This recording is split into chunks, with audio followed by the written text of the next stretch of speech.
Halo semuanya, Sawadee-krap. Di video kali ini kita akan bahas adalah mengenai komunikasi terakhir dari Brigadir J dengan keluarga. Dan ada salah satu fakta yang bisa menjadi salah satu petunjuk sangat baik ya. Karena kita ketahui dengan BTS itu kita bisa mengetahui di manakah lokasi handphone itu berada ya. Bisa kita cari tahu dengan providernya ataupun juga dengan menggunakan data IMEI yang dimiliki setiap handphone yang ada di Indonesia sekarang ini ya teman-teman. Oke, ini apa? Mengenai topik apa sih Anjas? Ini adalah mengenai topik WhatsApp Brigadir J aktif terakhir di 8 Juli 2022 sekitar jam 5 sore. Ini WhatsApp-nya aku coba tampilkan. Di sini adalah WhatsApp yang berasal dari keluarga dipublikasikan. Ada kata-kata ini bahasa Batak ya. Artinya apa sih? Coba kalian tuliskan di kolom komentar ini. Godang naidek, oke. Mau liate da. Oke, terus tanda kayak gini, thank you. Siap, Kak. Adekku. Oh, ini udah 9 Juli 2022. Jadi terakhir itu percakapannya adalah di tanggal 8 Juli jam 10.45. Kemudian ada lagi di bawahnya itu adalah 9 Juli, itu sudah nggak ada lagi respon di jam 5:56. Ini pagi ya, 5:56 ya. Oke. Dari sini sebenarnya apa yang mau didapatkan datanya Anjas. Jadi sebenarnya gini kan, ada salah satu isu di masyarakat tentang lokasi TKP sebenarnya. Maksudnya ada dugaan, bahkan dari pengacara Brigadir J pun juga mengatakan bahwa ada dugaan TKP-nya itu sebenarnya nggak cuma terjadi, mungkin aja nggak cuma di Jakarta, tapi perjalanan dari Magelang menuju ke Jakarta. Karena dengan kronologi yang kita ketahui 7 jam sebelumnya, diketahui memang Brigadir J itu sedang mengawal Pak Jenderal beserta istri ke Magelang. Apakah seperti itu? Ataukah hanya mengawal istrinya saja? Ataukah Pak Jenderalnya juga? Ini juga masih belum ada keterangan clear ya. Karena dari penyidikan cuma mau memberikan kronologi adalah di hari kejadian bagaimana aksi penembakan itu terjadi. Aksinya adalah dikatakan bahwa Brigadir J dugaannya sedang melakukan pelecehan seksual terhadap istri jenderal, kemudian terjadilah penembakan seperti itu. Tentunya ini juga hal yang sangat aneh dan juga janggal teman-teman, karena kan psikologinya juga baik-baik aja, dengan 1 jam sebelumnya sudah komunikasi dengan ibunya.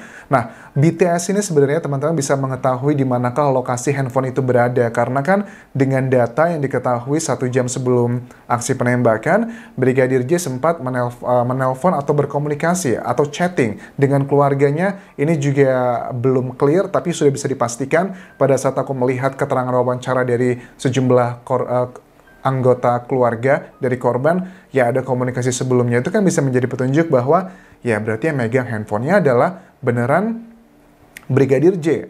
Kemungkinan besar adalah seperti itu. Nah, dari situ kita bisa melihat BTS-nya itu kan bisa dicek tuh. Di hari kejadian sekitar jam segitu, bener nggak ada handphonenya Brigadir J berada di lokasi TKP, which is itu di Jakarta Selatan. Nah, itu kan juga nggak perlu menggunakan complicated technology untuk mengeceknya, apalagi dari Kapolri, Jenderal Polisi Listio Sigit Prabowo, juga sudah mengatakan semuanya itu harus menggunakan scientific crime investigation, which is kan itu kayaknya complicated banget gitu kan ya, nggak perlu sampai menuju ke sana dulu, tapi untuk logika-logika dasar, hal-hal yang sifatnya tercatat atau birokrasi itu kan ada semua ya, bisa dicek dari BTS-nya, lokasi dari emailnya di mana, ataupun juga dari provider, ada 3 handphone, walaupun handphonenya hilang, itu kan masih bisa dicek lokasinya berada di mana aja untuk mengkonfirmasi apakah benar Brigadir J berada di TKP saat itu dari data handphonenya. Walaupun itu bukan jaminan, bisa aja kan handphonenya dibawa orang kemana, dianya sedang di mana, yaitu nantilah urusannya pada saat dilakukan analisa lebih dalam. Oke, pada saat Kapolri Jenderal Polisi Listio Sigit Prabowo itu mengatakan semalam, dikatakan bahwa Kadif Propam dinonaktifkan, ini juga menjadi salah satu angin segar bagi banyak orang di Indonesia teman-teman yang menilai ada banyak kejanggalan dalam kasus ini. Irjen Verdi Sambo dinonaktifkan dari Kadif Propam dan Wakapolri yang akan mengambil alih ini semua, agar tujuannya lebih objektif, transparan, serta akuntabel. 3 kata ini mudah-mudahan nggak cuma slogan ya, objektif itu ya artinya kalau apapun yang terjadi, siapapun yang salah, yang terlibat, ya harus ditunjukkan. Apapun jabatan dan siapapun dia.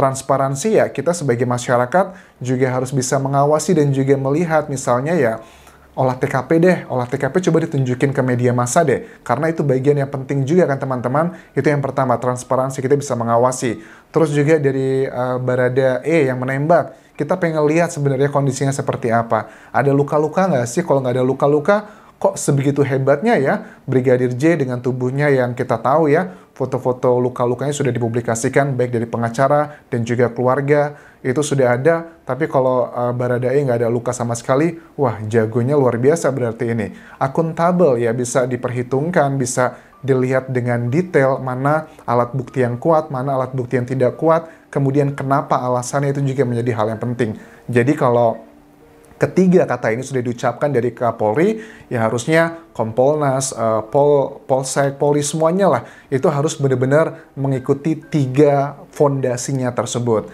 Nah, tujuannya sih yang pasti menurut beliau adalah membuat terang peristiwa yang terjadi. Seluruh tahapan sedang dilakukan dengan menggunakan scientific crime investigation. Ya, karena menurut aku melihat ada ketakutan dari Polri dengan isu-isu di media massa, karena kita dalam kondisi ekonomi yang sulit ya di Indonesia.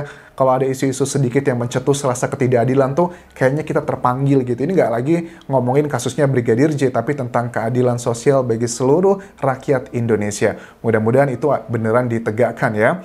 Kemudian komentar dari anggota Kompolnas di sini, Albertus Wahyu Rudanto. Ini membuat kami leluasa dalam melakukan pemeriksaan karena personil yang di bawah Kadif Propam sudah tidak bisa lagi intervensi. Maksudnya begini, intervensi itu bukan hal yang negatif gimana-gimana ya. Maksudnya pada saat anggota Kompolnas mengatakan kenapa penting pada saat Pak Kapolri menonaktifkan Irjen Verdi Sambo, itu kan otomatis orang-orang ataupun petugas-petugas yang di bawah beliau itu bisa ya leluasa aja melakukan penyidikan, misalnya dipanggil untuk pemeriksaan ini, diperiksa untuk alat-alat bukti yang ini dan itu.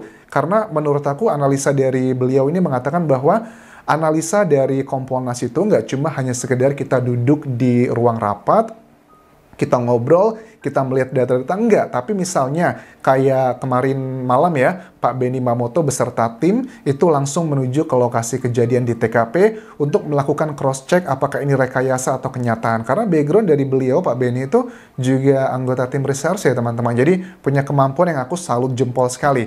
Tapi aku melihat juga kecenderungan dari sebagian netizen yang sepertinya sudah mulai agak kesel dengan Pak Benny Mamoto di awal-awal karena dinilainya terlalu hanya menjadi ya corong aja dari kepolisian, padahal kan Kompolnas ini adalah lembaga independen yang tugasnya adalah mengawasi kepolisian. Mulai kritis adalah pada saat ada data disampaikan, kita tanya, ini kita cek dulu secara panca indera benar atau tidak, setelah itu baru kita nggak boleh langsung percaya begitu aja dikonfirmasi benar atau enggak gitu. Tapi sekali lagi ya teman-teman, ada beberapa pertanyaan, ada beberapa pernyataan dari Pak Benny Mamoto juga yang benar kok. Misalnya kita harus seimbang ya, kita nggak boleh mentang-mentang ada sesuatu hal yang tidak kita setuju langsung hal-hal baiknya semua hilang. Misalnya pada saat Pak Benny Mamoto memberikan klarifikasi, ada salah satu anggota keluarga yang mungkin hanya salah ucap aja, ada jari yang putus. Ternyata kan bukan putus, itu hanyalah, maksudnya bukan hanyalah, maksud itu adalah patah gitu ya. Jadi kan